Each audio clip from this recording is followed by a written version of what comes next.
Good evening, ladies and gentlemen, and welcome to Imagine That. I have the pleasure of being here live on location at PCOG Gallery, located in the heart of Harlem, USA, in New York City, with none other than internationally acclaimed and renowned Will Calhoun, master percussionist. Darling, thank you so much for allowing us to cover your event, just allowing us to be blessed with your presence. Well, thank you. It's a pleasure to be on Imagine That.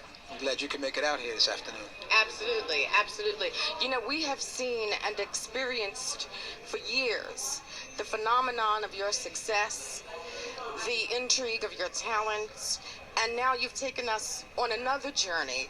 Why don't we explain one of the reasons of why we're all collected here in the spirit of art tonight? Okay, well, I've been traveling the last 4 years to Morocco.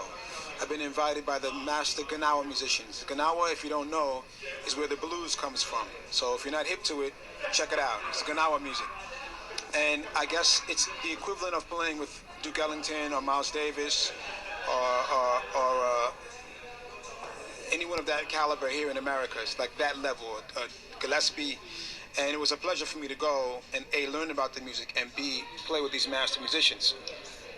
After I performed at the festival, I decided to just walk around a bit, pick up a couple of maps and some books, and I started to really discover Morocco just as a vibe. The Berber culture, the Moroccan culture. And when I was a kid, I read about Hendrix going to Essaouira, which is where the festival is held, and how he loved it so much he wanted to live there. So I was always intrigued to go to this part of Morocco. And on my third or fourth trip, I started to map out some things and make some plans. And then on this trip, I decided to stay an extra 2 weeks and drive, which is a little bit crazy of a plan, but to drive from Marrakesh, to Merzouga. And I took some photographs on the way and stayed in the desert for 9 days, which was a life-changing experience. And How so? I've never been in a place where there was no sound. No sound. Air, bugs. I mean, forget about traffic.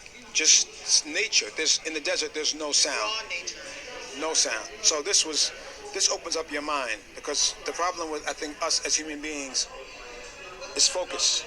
And it's hard to focus when you're always being distracted by things. Silence and peace gives you all the clarity you need in your life. And being in the desert for 9 days, and I wanted to stay a year, but I had to get back and pay my bills,